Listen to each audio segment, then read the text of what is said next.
I remember early on when you wanted to go to Kona, like how are we ever going to do that? How are we ever going to afford it? How are we ever going to go away for a week? How are we ever going to like take that time off? How we're not going to get paid if we're taking that time off, and who's going to take care of the dogs? And what if the house burns down? And like, oh my God, we have to pay for parking at the airport. I used to think about these things, and they really used to worry me about, oh my God. And I'm sure that contributed to the fact that it took you 16 years to get there, was my resistance and my fear. We are not going to stop doing these retreats anytime soon. So if it's on your heart, start today with doing away with those thoughts that are preventing you from being there. Maybe you come in May, maybe you come in 5 years, but start today with using this science of the mind. Highly recommend. You can start by just watching your words and your thoughts. Keep moving yourself in the direction of what it is you desire, because it's a scientific equation. It can't not happen. If you can just stay focused, if you can train your mind to be focused, it can't not happen. It's science. It's an equation. It can't not happen. And what you need to traverse and the timeline, well, that's not up to you, right? What you need to traverse is all the result of past action, and so is the timeline. But when you're ready, trust and allowing, keep moving forward, you will live that realization, that dream in your life. 100% can't not happen. For me, it was this, I'm going to say transformational experience going into the biggest race of my life so far. Something I'd worked so hard for. And I might have shared this in the other podcast, but to be in a energetic environment with a bunch of yogis, in a lot of stillness and a lot of quiet and a lot of space, in a week leading into the biggest energetic race at the tippy top of my sport, like the best of the best, World Championship vibes, really just transformed my perspective and how I relate to going into races now, moving forward. And I have 2 more to go. And years ago, I would have been really freaked out. Like, I'm not getting in my full swim. Like, I need to do this particular swim. I need to do this particular bike. I need to eat this way, get sleep, all of these attachments and beliefs that I created of how things had to be. And it's just good to see how far that's changed, how far I've come since that time. Now, I'm not perfect. Yes, I still work through things here and there, but it doesn't have such a strong hold on me anymore.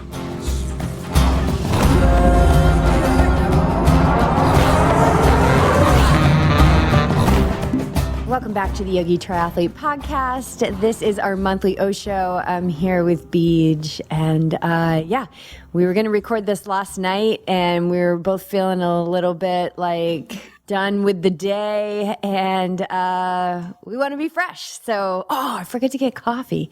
That's okay. I've already had a few espressos and a workout, and now I'm drinking a super vibrant drink, so I should be good to go. But feeling good today and ready to roll. Good morning, my love. Good morning. Good morning.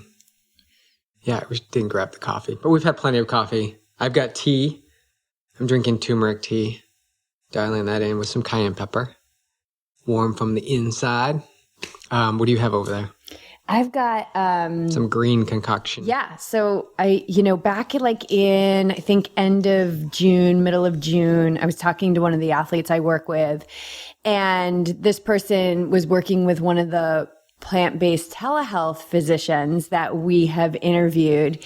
And I believe they were just feeling like, they're kind of tired, and they were trying to move through some things in their body. And so anyway, the doctor recommended doing a drink every day that's like 85% greens. Maybe it was 75%, but I upped it to 85% because why not? So I've been doing this. I started it back in June, and there's been, some times where I haven't been doing it, but leading into Oregon 70.3, I did it. Leading into Santa Cruz 70.3, I did it.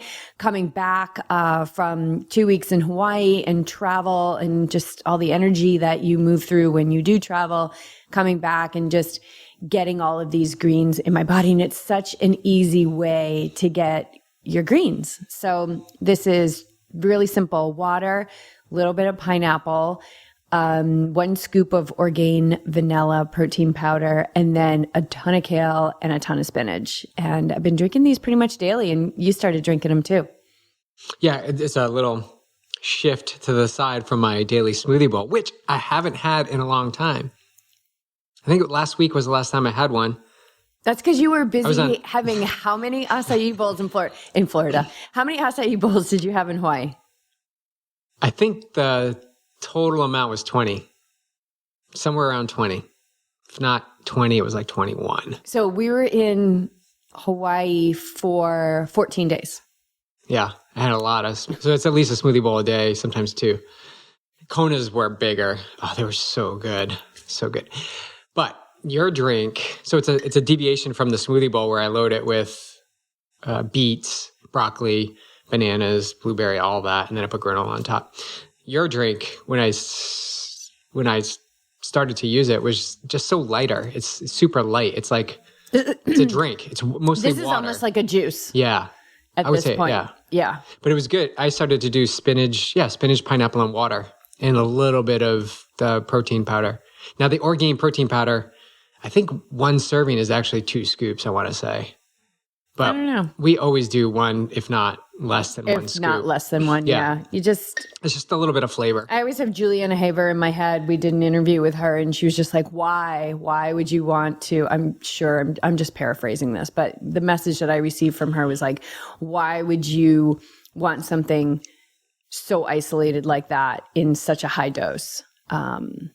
Regarding like protein powders and things like that. So, but even leading into that, we hadn't been using, a lot of it because it's like 19 grams a serving. And yeah, that's a lot of protein. So anyway, I love this. Yeah, it's more like a juice. And then I have a big, if you're watching the video, you'll see that I have this big ball jar that I drink it out of and a straw, which I think might drive you crazy a little bit. Do straws irk you? Yeah. Why? I don't know why. It goes to the side. There might be a family member that drinks out of straws and it drives you nuts. I don't know. Maybe. I don't know who. So anyway, that's my drink. So let's go back to, that's great. Like, if you're listening, just start incorporating something like that into your weekly schedule. It doesn't have to be every day. All of a sudden, I'm going to do this. Although that would be helpful in creating the habit. Start to just introduce this thing once or twice a week into your routine and watch where it takes you. I did this leading into Kona. From the day we left for Maui, backtrack maybe like, I don't know, 2 straight weeks. For 2 straight weeks, I think I had one every day, and I was actually craving it. Here we go. There's the gut. It was like, oh, I'm craving these, and I wasn't having as many smoothie bowls. Yeah. So just like it's that. like 9:30 in the morning, and when I finish drinking this, I'm probably going to have like 4 cups of greens in me. So to counteract the 4 cups of coffee, though. I didn't have 4 cups. We had 2 espressos. So good. So good. In the dark. Oh, drinking espresso in the dark after meditation. It's like my fave. All right, let's jump into Maui. Because I don't think we've talked about Maui. We just launched the Smackdown from Kona, which was a big dump and a big experience for the both of us, I think. But let's backtrack it a week when we were on Maui. And I think we touched slightly upon it in that podcast. But what were we doing in Maui? Yeah, so we were in celebration of the, my gosh, what is it now? The third Awake Minds Yoga and Meditation Retreat. It was a 5-night, 6-day retreat at Lumeria Educational Retreat Center, which is in Makawao, about 3.5 miles from the ocean, 1,000 feet up from sea level, just high above Paia, which was a super cool little town. And if you've been with us in Costa Rica, we've followed kind of the same routine the last couple of years. And although this was similar, we actually left a little bit more space for things to evolve naturally, which they did. Extended meditation. Also, we didn't have all of our meals on site. So it was really cool. We were off site more. Whereas in Costa Rica, and gosh, it's such this like human condition to like compare. Oh, well, in Costa Rica, it's like this and the pool's like this and blah, blah, blah. But, both of the experiences are really out of this world for their own unique reasons. But it was really cool to be able to go off site. Whereas once you get onto that Blue Spirit property and you go beyond those gates, for me, it's like, oh my God, I don't want to be anywhere else. But that's probably because I've gone into town. I've taken surfing lessons. I've done the offsite stuff. So, excursions and things like that are certainly available in Costa Rica. And some people in Maui went diving and did some excursions as well. But it was fun to go down to Paia to Choice Health Bar and Mana Foods. Mana Foods was the grocery store and Choice Health Bar was essentially where we ate, and just absolutely delicious food. But we had 17 of us planning to go. 16 of us actually were on site for the retreat. One of our guests was like in the absolute path of this hurricane down in Florida. So it was a really interesting experience to, oh man, just hold that space and let go of the like, oh my gosh, this person should be here. And it was actually quite beautiful. The community in Maui kind of came together and we were sending this person, lots of light, lots of, calm energy to sustain, be able to weather the storm. And we always had a place at dinner for them. And so that was really cool. So Lumeria, really, really beautiful space. And I want you to talk about it, BJ, because not only were you a guest, but you were also an athlete, one of the athletes that was on the retreat, and you were in prep for the World Championship, which is really cool. So a typical day at Lumeria was 6:30 yoga and meditation on the platform outside for sunrise, which is like set behind this massive, probably 6-foot Buddha statue, which was quite amazing. And then we would roll into silent breakfast. And then we would break the silence. There was one day where we actually kept the silence and offered an extended hour-long meditation where we did 20-minute meditation, 20-minute walking meditation, 20-minute sitting meditation. It was really amazing. And then we would have lunch. So we had 3 lunches and 3 dinners on site, breakfast every day. Lunches were amazing. They set up this beautiful table on their porch, family style for us, and everything was served family style. The food was amazing. We had all vegan. And then 4:30, we would gather again for another 90 minutes of yoga and meditation. And then we would either gather for dinner on the porch or we went into town. I believe it was 2 nights we went into town for dinner off-site, and the accommodations were gorgeous. The beds were super comfortable. The rooms were really well appointed. We had a couple choices for our yoga practice. We had this gorgeous big yoga shala, which felt very comfortable for our group. We did have a spontaneous and well-needed dance party that happened so perfectly timed. I can't even believe it. It was the day we did that long extended meditation. So we had just done a lot of silence that day, and to be able to crank the music and like literally like scream and hoot and holler and dance. And those that didn't want to, they either stayed and they just observed or they left. And that's the beauty about retreat. Like you come and you be a part of what you want to be a part of, and you expand as big as you're willing and ready to expand.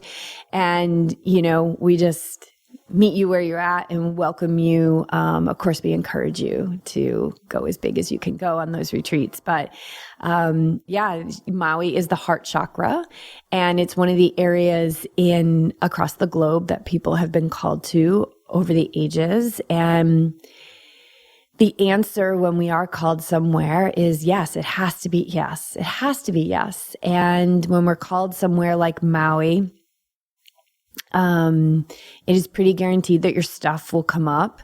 And, but it's okay because you were called, you were ready for your stuff to come up. And definitely we saw some stuff coming up and moving through. And that's just amazing because in our day to day, we don't leave a lot of time for reflection. We don't leave a lot of time for silence. We don't leave a lot of time for space. We definitely don't leave a lot of time for vulnerability, which takes time.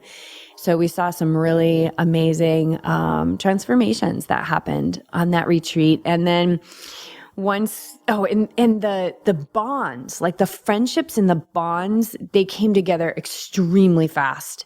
It was like, I haven't seen that before. It was really, really amazing. And we just had a really great group of people, as we always do. Like, it's just trusting that alignment as the hosts of this retreat. Megan, Valerie, and I, we just allow. And man, Maui, in the year leading into this retreat, that called us. We thought the retreat that we had planned in 2020 with the pandemic hit, we thought that one was calling us to higher levels of trust and allowing. Maui absolutely called us to such higher levels. And what a blessing, because we're better because of it. So trust and allowing. Woo, that's a lot of like tuning your radio station. And it just, I couldn't be more pleased. I mean, a great honor of my life was that retreat and being a leader of that retreat. What was a moment that you recall that was really special? Maybe you haven't addressed it yet. Any time that you just were in extreme appreciation? Oh, I loved one night. And again, we didn't have evening practice because we rolled our second meditation into our yoga practice in the afternoon. We made that practice longer. In past, we've always done like an 8 o'clock meetup for meditation. And so it left our evenings free, which was nice. And one night we lit up the fires outside and we gathered around the fire, and that was spectacular. We just had so much fun. It was super light. We were talking about our first car. And, I would reveal things about that fire pit conversation, but I feel like it was really sacred, meaning what was said at the fire pit stays at the fire pit. First concerts. We just talked about hairstyles. Oh my God, hairstyles. I think that just came out naturally. That was really special. Just being there with this group of people that a week before I didn't know, and laughing with them and joking with them. And, I don't feel like I was the retreat leader in that moment. I was just one of the gang, and there was a really lovely energy, and it was really light. And for those of us that gathered around the fire that night, I think we all needed a little bit of lightness and laughter. And yeah, like it was awesome. I'm just like picturing it right now. Yeah, it was so fun. Yeah, what an experience. And to be, as you touched upon, something different than Costa Rica. So you had done Costa Rica twice already. And now Maui just came right in, and all the opportunities that existed with getting everybody there to Maui. But for me, it was this, I'm going to say, transformational experience going into the biggest race of my life so far. Something I'd worked so hard for.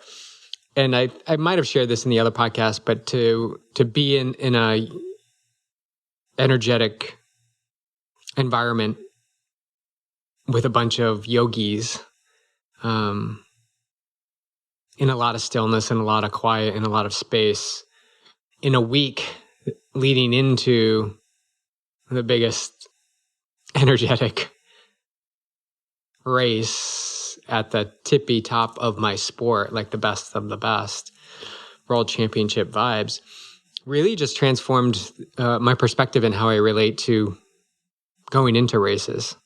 now moving forward, and I have 2 more to go. And years ago, I would have been really freaked out. Like, I'm not getting in my full swim. Like, I need to do this particular swim. I need to do this particular bike.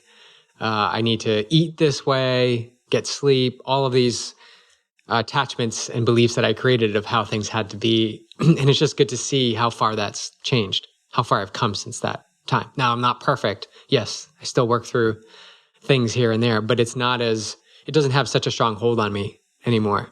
So to be in that space, of course, now with my personality, I think I need to do this for every race leading in, or some form of it. But it really was a special come together of many, many different personalities, like so many uniquely different vibrations, none of them wrong and none of them better or worse than the other, just different personalities. And to come together and to practice yoga and to be in silence and to meditate together and then to have laughter together and dance together was really special. And to have Daniel and Chris there, 2 of our athletes. Wow. Like and Liz, like our coaches. So we had Liz and Daniel, both coaches, and then 2 of my athletes, Daniel and Chris, to all be together and understand that this is the essence of what, we're doing at Yogi Triathlete. The coaching goes beyond, and being an athlete goes beyond ticking the boxes green in Training Peaks. It means getting close to your inner self and allowing that specialness to come up and rise out and have moments of challenge in order to grow and get to the other side and become possibly a different person or a more awake person, a more awake athlete person. And that's what I experienced there. I just was so fortunate to get out and train a little bit, so I did train. The amazing thing about Hawaii, I think it's all islands, the pools are free. Outdoor pools, you just walk in. I found a pool, it was 4 miles away that we could drive to, and we went to that, I think 3 or 4 times. You just walk right in and grab a lane and swim. Biking on the island was awesome. I know the bike lanes aren't there. They're not prevalent. They're not like what we see here in Southern California. But again, this is the power of the mindset. The energy that you take into it is usually the energy that you're going to focus on and is going to expand. So I don't focus on that. I do my due diligence. I'm careful. I stay to the side of the road. I keep my calm. I keep my, distance. And Chris and I biked part of the West Maui Loop, which is a beautiful, beautiful loop if you do the whole thing. We got like, I don't know, a sixth of the way or a fifth of the way around it. And what we saw just from that was spectacular.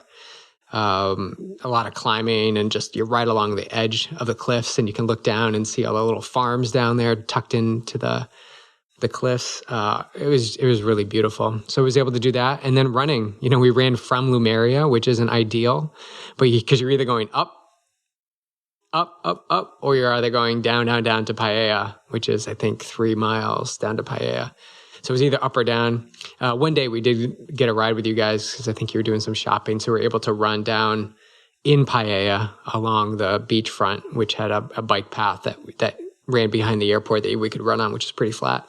So we got workouts in. So the whole thing is like merging athleticism and yogiism together. So you can train the mind, do some yoga, do some training, eat good food, be in community, challenge your beliefs, get still and quiet, and really immerse yourself in an experience that when you walk away from it, you're craving more. You're absolutely craving more. So we did 3 hours of yoga and meditation essentially every day. I think there was like the first day and the last day, we only had 1 class because it's arrival and departure. There might have been another day in there we had 1 class.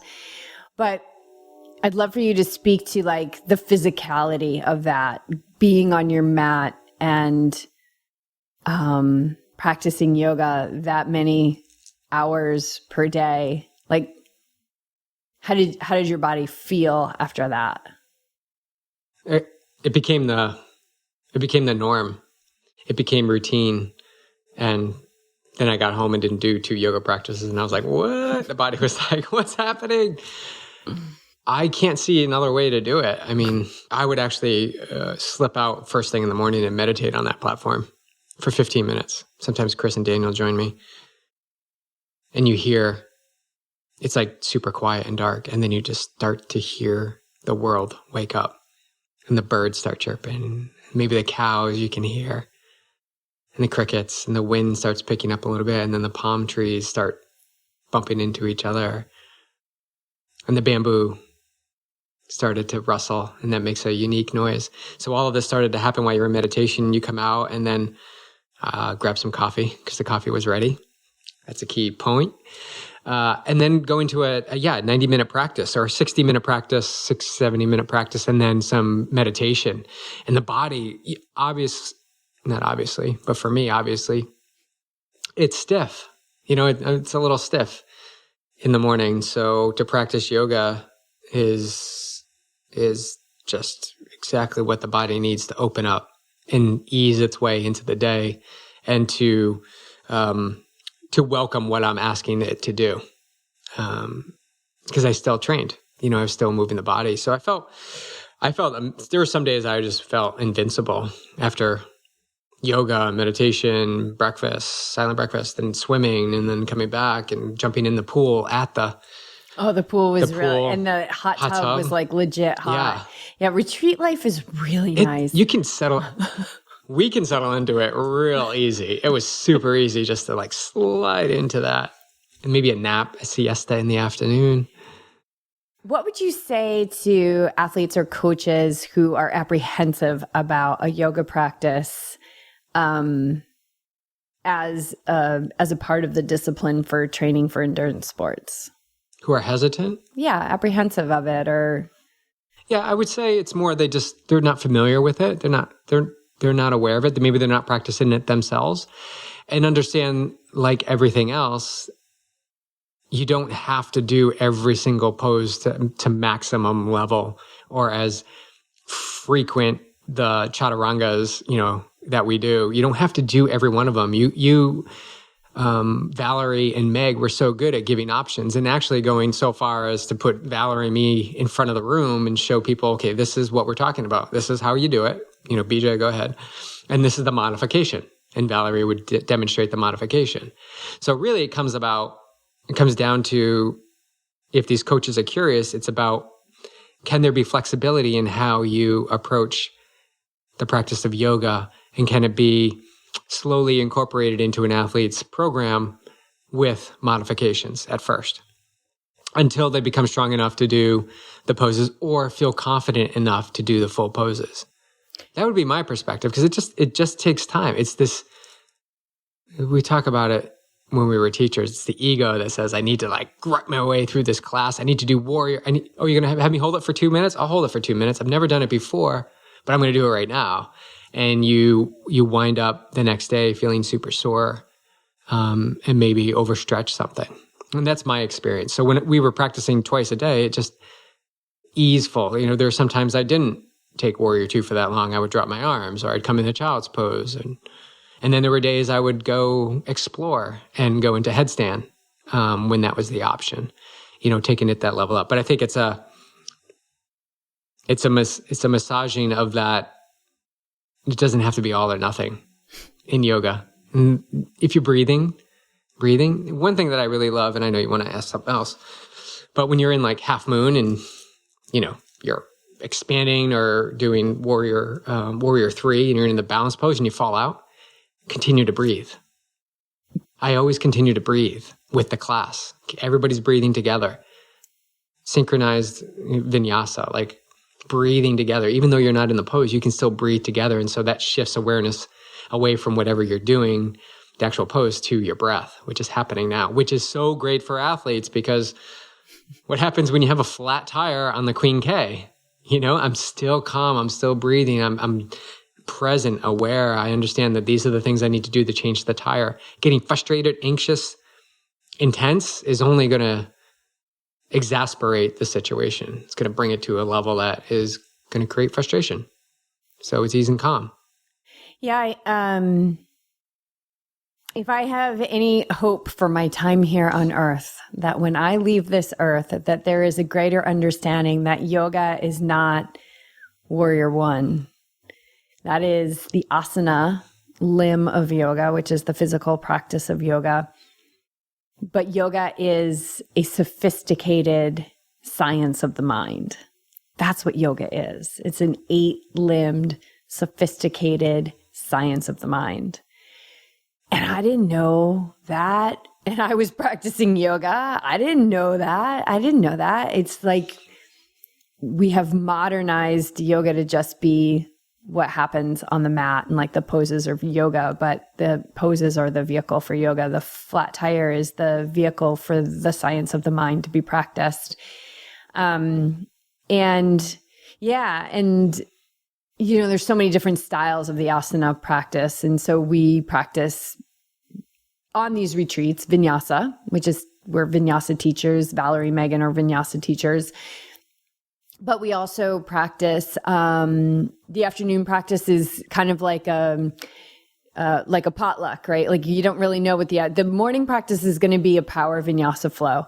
The afternoon practice is going to be can be different. It can be a power vinyasa flow. It could be yoga nidra. It could be more restorative. It could be, just a slower form of like a hatha flow, which is essentially the same thing. It's just maybe being a little bit more still in the poses. But, for athletes, yoga nidra, I just mentioned yoga nidra, and there is in season 1 of Awake Athlete, in one of the bonus episodes is a yoga nidra practice, which is essentially just laying on the ground or laying in your bed and listening to the practice. And it's about deliberately moving your awareness throughout your body. And there's some really great science behind that it's actually more restful than sleep. So for those athletes or coaches that are apprehensive about yoga, I would just look at what you believe yoga to be and perhaps entertain that it's more than something to be apprehensive about, that it is this ancient science of the mind that our scientists now in modern day are starting to catch up with. Like Valerie took us into, I think that was the day we had that dance party, was Valerie had taken us into this yoga nidra. Like, can you speak to that as far as like that hitting that deep state of calm? Yeah, I was between that and Megan's meditation. I was just like, I was so immersed in it, like really immersed in it. Probably taken down. I would guess, I think my resting heart rate is 40, low 40s. I would have probably about 13. It was probably about 10 or 9. We all like, whew. Yeah, it was a big takedown, and it was gradual. It wasn't like boom. It was like a gradual descent into the calm and depths of peace and stillness. And then we started blasting music, and then it was like, let's go. So it was like this polar opposite energies. But yeah, if you're open to it, if you're welcoming it, if you have an open mind, then you can immerse yourself in that anytime you want. It just so happens on retreat, it's much easier because every day, every moment, you're looking around you at nature, and you're watching that it's happening whether you're there or not. And it's, for the most part, this symphony of noises that actually presents itself as like silence. Yeah. I mean, these retreats they really are this like respite from the world. And I've seen it with this group. I've seen it with other groups, because I've experienced it myself as well, is like we don't fully embody how incredible incredibly powerful it is to take these respites from the world until we're back home and we're at the grocery store or the coworkers, back at their desk driving us crazy. And we're just like, I want to go back, just clicking your heels like, I want to go back. I want to go back. So highly recommend the retreat experience. Our next one is in May, back in Costa Rica at Blue Spirit. And that is in one of our world's blue zones. So it is one of the most high vibrational places on earth. And quite frankly, it still remains the most vibrant land I have ever set foot on.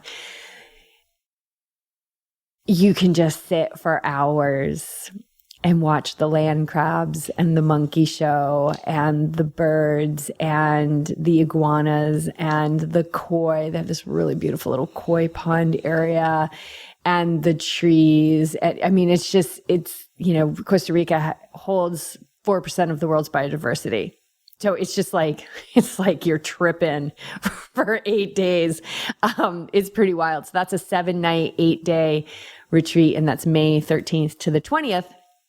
Which pairs perfectly with the Pure Vita Cycling Challenge, which is actually the week before. So we'll put a link to that. Check it out. I love these back-to-back things. Like we had the yoga retreat and then we went to Kona, which if you haven't listened to that Smackdown with Jennifer Volman, who is actually co-founder of Pure Vita Cycling Challenge and BJ, that launched just a few weeks ago. So check that out. We'll put a link to that in the show notes.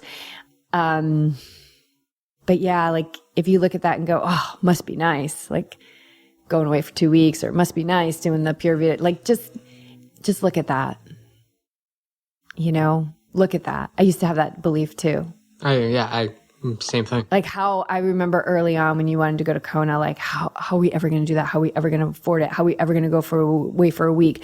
How are we ever going to like take that time off? How we're not going to get paid if we're taking that time off, and who's going to take care of the dogs? And what if the house burns down? And like, oh my God, we have to pay for parking at the airport. I used to think about these things and they really used to worry me about, oh my God. And I'm sure that contributed to the fact that it took you 16 years to get there, was my resistance and my fear. And just keep believing, we are not going to stop doing these retreats anytime soon. So if it's on your heart, start today with doing away with those thoughts that are preventing you from being there. Maybe you come in May, maybe you come in 5 years, but start today with using this science of the mind. Highly recommend. You can start by just watching your words and your thoughts. Keep moving yourself in the direction of what it is you desire, because it's a scientific equation. It can't not happen. If you can just stay focused, if you can train your mind to be focused, it can't not happen. It's science. It's an equation. It can't not happen. And what you need to traverse and the timeline, well, that's not up to you, right? What you need to traverse is all the result of past action. And so is the timeline. But when you're ready, trust and allowing, keep moving forward, you will live that realization, that dream in your life. 100% can't not happen. Yeah, and I like what you, Val and Meg, have put out there too. If it's placed upon your heart to go to one of these retreats, but you're having the obstacle of trying to get there, reach out to one of you three or all of you three and have a conversation. How can this happen? Financially, logistically, whatever it is, find a way to begin to work through that roadblock that you've created in getting yourself to, let's just say, Costa Rica. Have a conversation. Just that's where it starts. It's so funny you bring that up, because we say that about our camps. We've said it about the retreats, and actually somebody did that this time. And this person and I started, just conversing back and forth, like, oh gosh, I guess maybe now it's about 6 months ago. Like I'm being so pulled to go, but I have no idea how I'm going to make this happen. And this wasn't just a circumstance of like, oh, my boss won't get me the time off. Like there was walls and mountains of obstacles with this person, mountains. And, they did it. And we just kept in touch throughout, and we just kept working the mind and working the mind and working the mind and trusting and allowing and watching the flights and, locking down the deposit for the retreat. Okay, let the universe know you're in, like allow and trust that it's going to conspire to support you. And yeah, it was one of the most unbelievable experiences. So in all that time, like, you know, one person has truly really shown up in that way, and it worked. It worked. It worked. It's really, really cool. And it takes time. Like sometimes you got to hustle a little bit. And, but the trust in allowing is massive. And listen to that thing that's on your heart. You did, and you just realized it in Kona. Yeah. Yeah. There's a thread there that I'm making a connection with, is this trust and allowing. And there's these moments presented to me in Kona that I'd need to trust and allow. Trusting that the day we got there, I couldn't get to the bike shop to get cartridges to fill my tire, but I was riding with Jennifer and other people were on the highway, so I would be okay if I had a flat tire. Like trusting that I'd be taken care of. I didn't get a flat on that ride, but just trusting that it would be okay. Trusting that when I picked up my bike from Canyon after getting, you know, the look over and race ready, that my battery was dead. And that was the day I needed to check in my bike. And my check-in time was whatever, 2 to 3 to 4 maybe. And so I just did what I could do. Figured out how long a charge would take. 90 minutes, the charge would be plenty. So I had to push back when I would check in my bike to 6 o'clock. So I just trust that on race day, it would be fine. My point being, as you begin to explore the journey of trusting and having this conversation with you, like other things in your life, you just begin to trust as well. And now you're on this super highway of trusting. And even though things may not go as you expect, they do present themselves in a way, either now or further down the road, where you appreciate that experience that they offered to you because you grew from it. So that's tying it all together in this trust and belief. You know, what we focus on expands. I'm sure if you've listened to this podcast before, you've heard us say that. So the more you practice trust, the more you will receive reasons and circumstances in your life that you can trust. We always think it's just negative, right? Like if you're fearful, you will attract the very thing that you're fearing. Same thing goes for the other side, all the positive things, all the good feeling things, all the really powerful things like trust and allowing. And I just had the hit about the other trust, like the day we were leaving. We're going to go up to the farm to see the farm sanctuary. Oh, yeah. I don't know if we talked about this. I don't think we talked about this on the pod. No, because we hadn't even gone to the farm. So yeah, I mean, you can't script this stuff. Like cannot script it. I can't believe we didn't talk about this. Well, no, we didn't, because we focused on the SmackDown. Right. So when we, why don't we just go back to when we first checked in? Because this is really good. No, why don't you go back to the hit you got in the middle of the night that said check Airbnb. We're going to go way back. So we had booked a total of 4 places for Kona over the course of this whole craziness. And you know, so grateful. In every experience, refunds were given. You know, it was just this ebb and flow. I didn't worry too much about the no cancellation policy, which were the first 2 of them. I just, you know, was open and honest, and shared experiences. And so we got to this last place and we booked it because we wanted to be near town, as close as possible. This is funny. We booked the place. It said it was right in town. And then when I actually read the reviews, it's a mile down from town. So I was like, that's kind of weird. But we're extremely grateful. We have a place. It's in our budget. We're good. Then I went into meditation one day, early one morning. Our budget equals whatever they're charging us. That's our true. budget. I went into, that's so true. I went into meditation, and I think like 5 or 10 minutes into the meditation, I had this hit to check Airbnb. I just had something came in, just said, check Airbnb. So what's interesting is I don't remember hesitating. I just went right to it.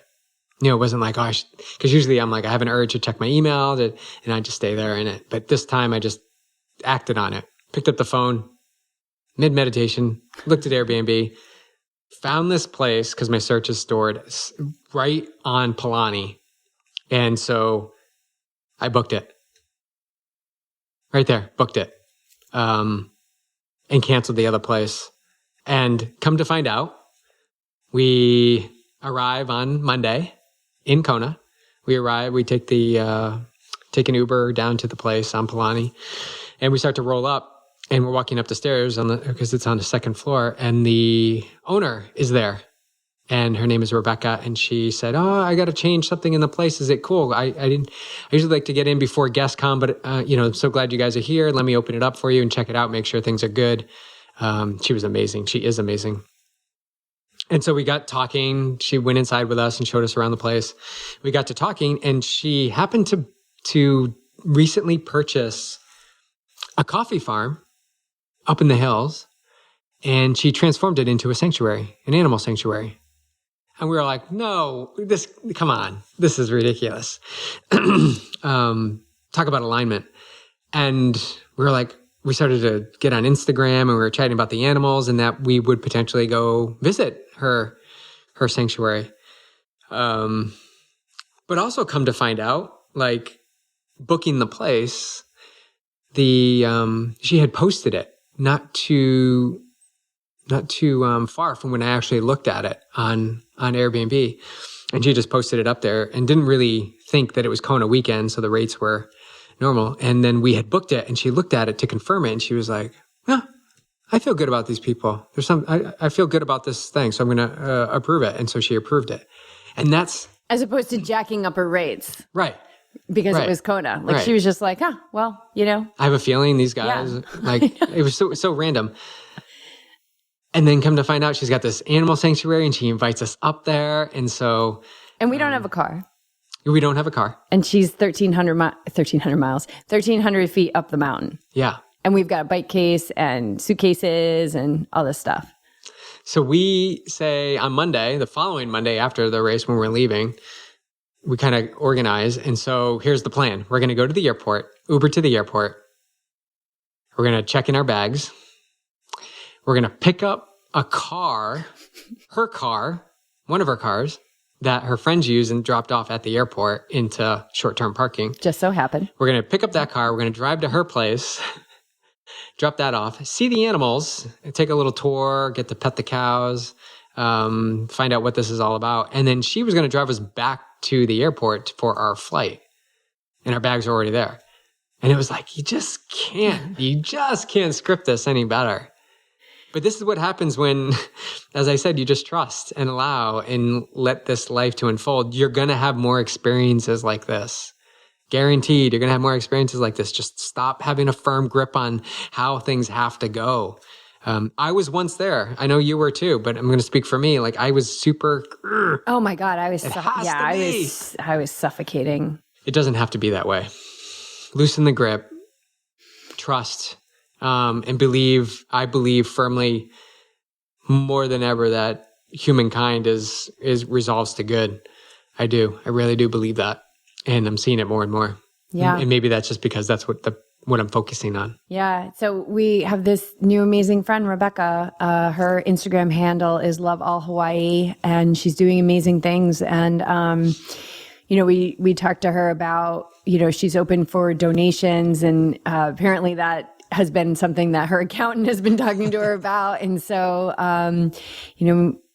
we'll be making some donations to assist her now that we have met the animals. Oh my gosh, this woman is a gift, and her husband is as well. And he does great work in the world. He's a doctor and is also vegan. And so she drove us to the airport, and then she took our picture, and we said we want to go back. And so she's got a block on the condo for us. She was like, absolutely, knowing she could jack up those rates and get whatever she wants.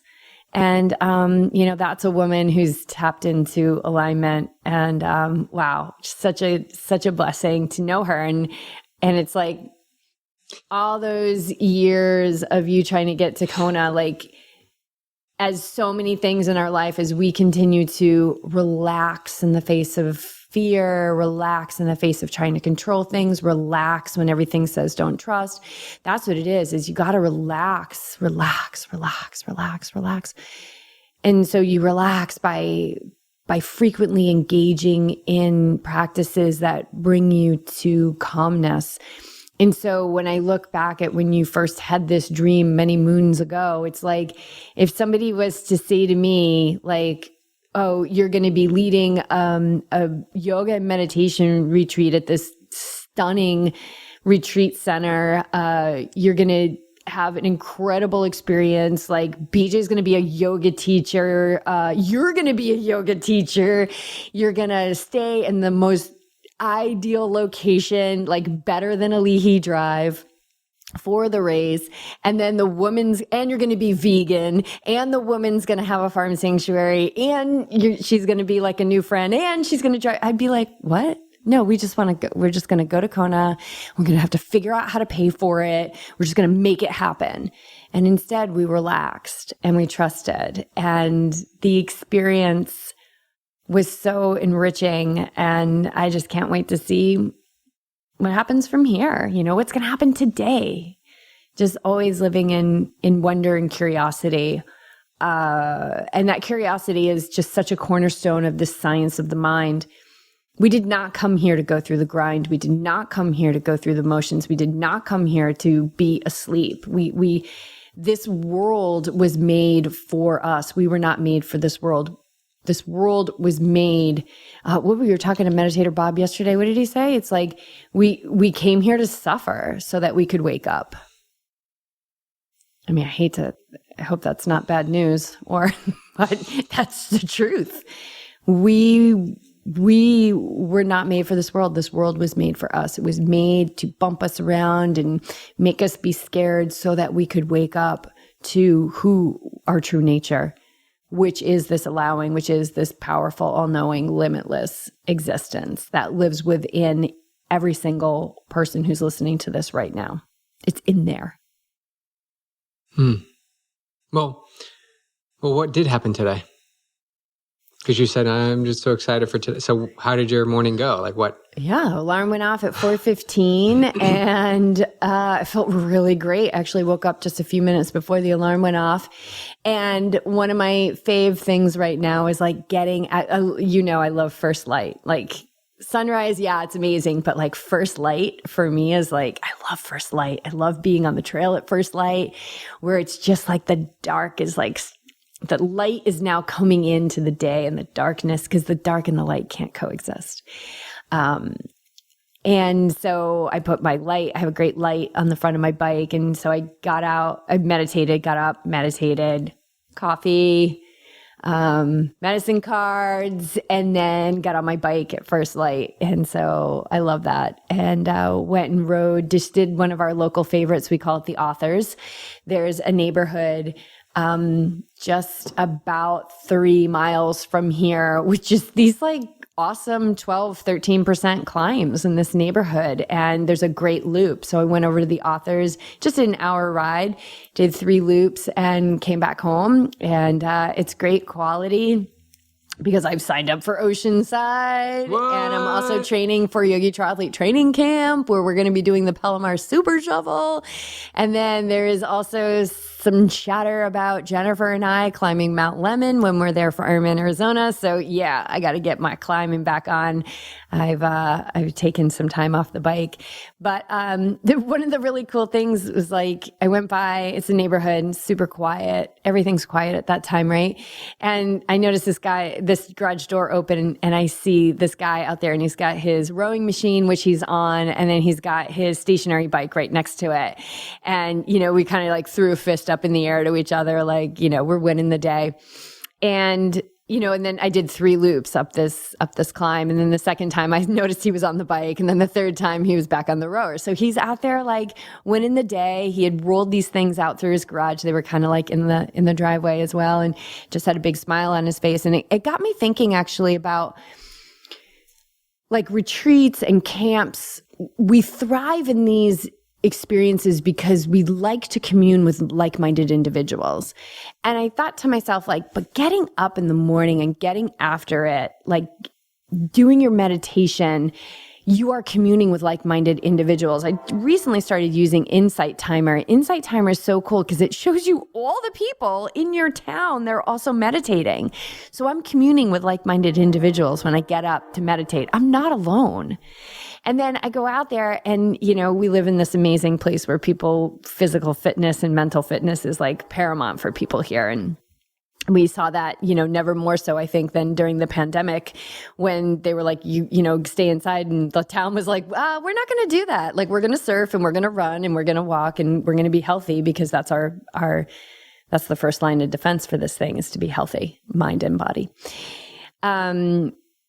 And being out there and getting your workout done, like, you are communing with like-minded individuals. Like that guy that I waved to, like, that was me communing with a like-minded individual. He got up too. He set the intention maybe last night, set his alarm, got up and got after it today, rolled out the rowing machine, rolled out the bike and got after it. And so, if you feel alone in your training or you feel alone in your meditation, you're not alone, because there's always a community. There's 7 billion people on this planet. Like, there's always millions and millions of people that you are communing with at any given time, whether you're working out alone or in a group, whether you're meditating alone or in a group. You are communing with like-minded individuals. So we can lean into loneliness, or we can lean into the belongingness, which is an essential human need. So that kind of hit me today when I was like, fist pumping this dude who I may or may not ever see again, was like, yeah, I just communed with a like-minded individual. I love that. That made me feel so good.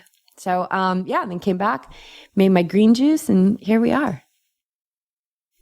How about you? I had the plan of getting up and getting on the bike and getting another trainer ride in. But as I began to feel into my body and, looking over at Clark, I realized I'm going to go for a run instead. And so I did my exercises, and you talked about relaxing more into allowing things to come into your life. You had offered to me a suggestion to go see Lawrence again as I recover from one Ironman and go into training for one half Ironman next week and then another Ironman in 4.5 weeks. And so it's just super, super important to focus on this recovery, the things that I'm doing, the immunity shots I'm taking, extra yoga, extra rest and sleep, mounds and mounds of hydration flowing through my body, some working out, but also this relaxing. And so I saw Lawrence for some tightness I was having in my right hamstring, and saw him yesterday, made the drive, and it's so worth it always to visit with him and to connect. And he just understands the body. He understands that breath is important, that minimal movement has big gains in the long run.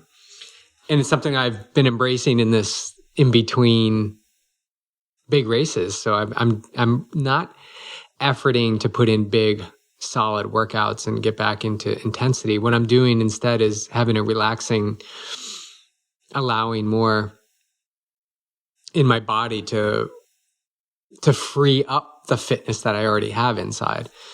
And so this morning I wanted to give that a little test. It's just to see, because obviously when you leave somebody who can work the body, knows the body, you feel amazing. I think I texted you. It's like, I feel so good. I feel so good. So thank you, Lawrence. He's at theinnerrunner.com if you want to check him out. Very, very talented, knowledgeable body worker. I think I would label it. But went out for a run with Clark. I did not 2 miles with him, 20 minutes with him. I was going to go 2 miles, but he was just dragging. So we did 20 minutes, and then I went out my own run and just felt like a runner again. There were moments, you asked me how my run went. There were moments I felt like I was running, like I had run before I did Kona. I felt that in my body. And then there were moments that I didn't feel good. Like it was back to feel kind of wonky. But my relationship with those moments I don't indulge in those moments. I know that they're only temporary. Just like when you run, you feel really good. It's only temporary. Mm-hmm. However that temporary is. Could be weeks, could be months, could be an hour. It doesn't matter. But allowing and feeling into this flow. So I went out for a run and I did 5 1 minute repeats up Chinkapin on the west side of the tracks. And those felt really good. And so I just did 5 of them, 1 minute up, 1 minute down, or 2 minutes down. It just felt easy, felt strong. And then that was enough. And I came home and it was just like that shift in like biking. Well, I'll do that later. But for now, I felt compelled to bring Clark out and to move my body back into this running motion because I felt inside of me like today was a day that things were going to shift. Mm-hmm. And I ran back here after I finished the hills. It was only about a half mile back and I was just smiling the whole way. I just smiled the whole way back on the trail. I'm like, this is awesome. And I was running like 8:15s. I'm like, this is so great. I love this. What a beautiful, wonderful day I have ahead of me. And I'm so grateful that everything that I've been offered so far, or everything that I've been given so far. And it started with, getting Clark out, getting him moving. He always needs exercise, especially since our buddy Troy maybe had given him a few too many snacks. I'm not going to blame it. Just kidding, Troy. But Clark is on a 4-pound goal weight loss program. Yeah. So a little bit of run here or there. Yeah. He'll be back. But yeah, it was a beautiful morning. And then we get to convene and come together and chat about our lives and where we're at in life. As I know other people are curious about how we're able to just keep doing it and keep doing it. Yeah. We hear that a lot. Yeah. Train the mind, change your life for sure. All right. That's perfect. Thank you all so much for listening in. We are heading out to St. George for the 70.3 World Championship, and we will be doing a smackdown on that. So if you have questions, send them in. All right. Trust.